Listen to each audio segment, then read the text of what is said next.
and welcome to another video. I hope everybody had a wonderful Christmas and a happy new year. And if you don't celebrate the holidays, I hope you had a wonderful weekend and are having a great winter.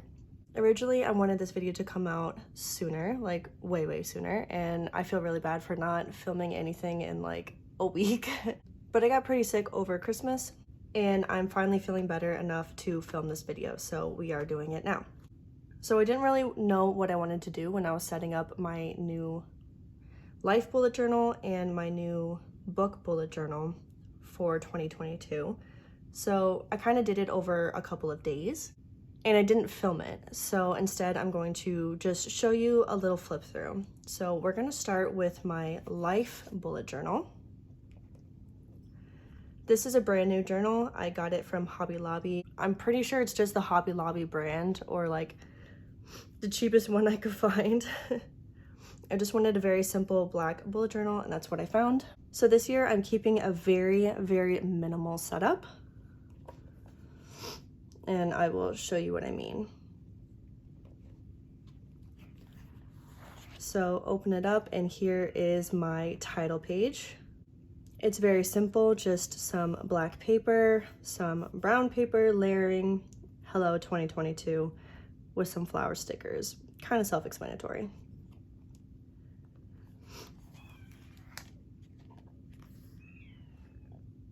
So this book did not come with an index, so I just made one for myself, very simple. I have a spot here for what month it's going to be. Here is going to be a little description of what's on that page, and then here is for the page number. And last year I used about 2 pages in the index, so I just made 2 pages again here.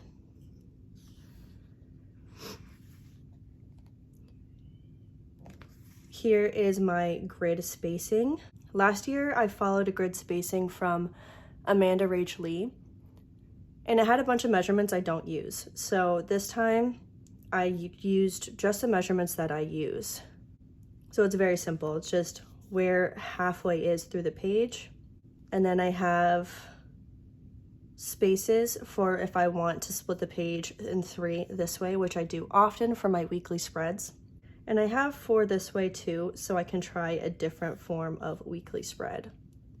I've already ended up using this and I enjoyed it. I also am page numbering the bottom with Roman numerals until I make it to my monthly spreads, and then I will switch over to regular numbers for my numbering. But I don't have my yearly spreads in my index, so I thought Roman numerals would be a fun idea. This is a new spread I've never done before. This is just a period tracker. I do have a period tracker on my phone and it's helpful, but I can't really see everything at a glance like this.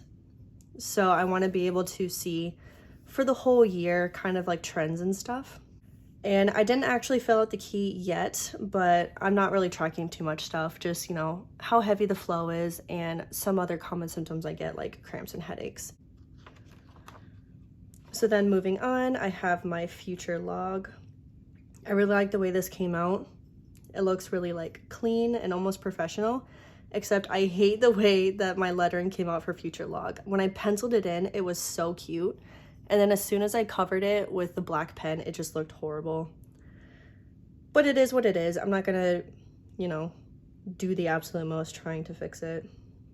I feel like this is pretty self-explanatory. I just have the months written out and then I have highlighted important days and I just wrote what those days mean. So I didn't fill out too much, just kind of like, you know, birthdays, important days this year, and the days I have off from work. This last page doesn't look completed, and it's because it's not. So this is my goals page. I wanted it to have like little things kind of all over the place. I'm one of those people that takes like 3 months to figure out what my goals are for the year. So I'm doing it little by little. I have the important things in here, like my fiance and I have plans to buy a house this year, so that's on here. We're also getting married in May, so that's also in here. I want to read 120 books, and I want to reach 300 YouTube subscribers. I think it's possible, but it's also a little bit outside because my first year I got 130, so it kind of just like puts a little bit of a, like just slightly outside of my reach, and I want to see if I can get it. And I'm going to add other goals here, and when I'm finished, I'm probably going to cover it with pen. I'm not 100% sure though, because I kind of like the way it looks in pencil. And then that's it. And then I have this page I'm going to set up for January, which I have not done yet, and I will be filming that within the next couple of days.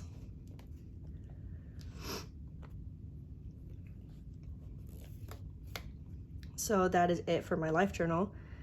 And now I will show you my book journal. This is the same book journal I used for last year, but I only filled up half of it, so I figured I could use the other half for this year because I don't want to waste the journal, and I want to see how many books I can fit in here because I like the idea of filling up a journal. Also, these stickers I got from a consignment shop down the road, and I haven't had time to get any for this one yet because I've been sick and I haven't wanted to go outside, but I will do that soon, probably within like the next couple of weeks. So this is another very minimal setup. This is the last page. This is the last book that I read in 2021, and it was a really good one. I wrote a review on Instagram if you want to go check it out. I think it's also on Goodreads. It was really, really good. I really enjoyed it. So this kind of looks like a mess because I didn't wait for the ink to dry, so it smudged a little bit, but I just did a little bit of layering. I printed this off of, Google Images, and I got this in an Owl Crate box. I'm pretty sure it's my last Owl Crate box, and I really loved it, so I just put it in here. And I'm continuing with the butterfly theme because I have butterflies all over here too, and so I thought I would just continue the butterflies because I love butterflies. I mean, I got a tattoo. I love butterflies. Also, I wasn't sure exactly how I wanted to do 2022 because I didn't really love the way the writing came out in my life journal, so I tried to switch it up by writing it out and then also using the Roman numerals, and I really like how it came out. So I didn't label anything because I wasn't feeling confident with my handwriting. So for this page, it's very similar to this spread I used for last year, except it's scaled way down. I haven't counted exactly how many books are in here yet, but there should be about 150. I don't think I'm going to read 150 books this year, but last year I read 130, so I wanted to make sure I had space. So for this year, on my bookshelf, I'm not going to write the titles and the book spines. I'm just going to color code them. So when I finish a book, I will color the spine. And then I have gray for books that I read for work, blue for books that I read just for fun, and purple for books that I read for YouTube. I kind of want to see how often I'm reading books for fun and how often I'm reading books because I have to. And then for this page, I actually have the spread 3 more times because this is only 37 lines, and so I wanted to make sure I had space for all of the books I read. And so I'm just going to write the title of the book it is, the genre, and how many stars I'm giving it. Last year I color coded with the genres, and while it was a lot of fun, it kind of looked like a chaotic mess. And so this year I'm going way more minimal, and I want it to look a little bit cleaner and more organized.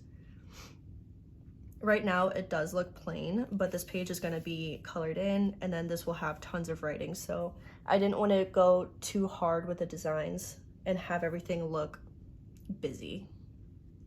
It probably end up looking busy at the end anyways. So yeah, I just continued that on, and here we have more ink smudges because I am impatient. And then this is the finally yearly spread that I made in here. Like I said earlier, this is very, very minimal setup. and I just wanted a spot to have my stats. So last year I did it like this. So I have the genres color-coded, and then I colored in a box for how many books I read in that genre. And this year I'm going this way, and I'm gonna be coloring in the boxes this way, but it's gonna be most likely with black pen. And this is only about like 22 boxes. And as you can see, this goes, like my romance section goes way beyond 20. So I have 2 lines for romance, and I have 2 lines for business too, because I read a lot of business books at work.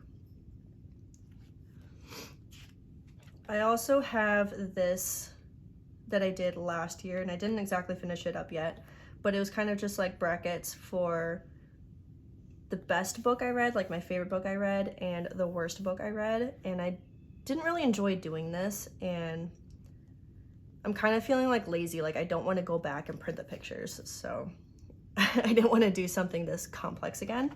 So this time I'm just leaving a spot for the favorite book of the year, and I leave a box here so that I can print out a picture. I also had this spread last year where I was keeping track of the pages of books that I read. I didn't fill in December yet because I just finished that other book. And so in here I have a difference set up so that I can write how many books I read per month and how many pages I read that month.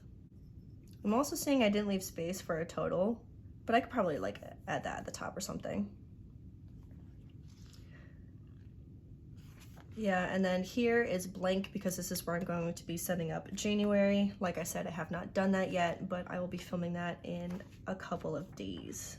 I just don't have the mental energy to do that right now. It's like still a little bit sick, and I'm trying to get better.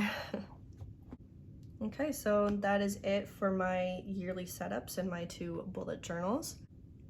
Let me know in the comments what kind of themes you want me to do for January, because I have not decided on that yet and I need a little bit of help. But thank you so much for watching, and I will see you next time. Bye.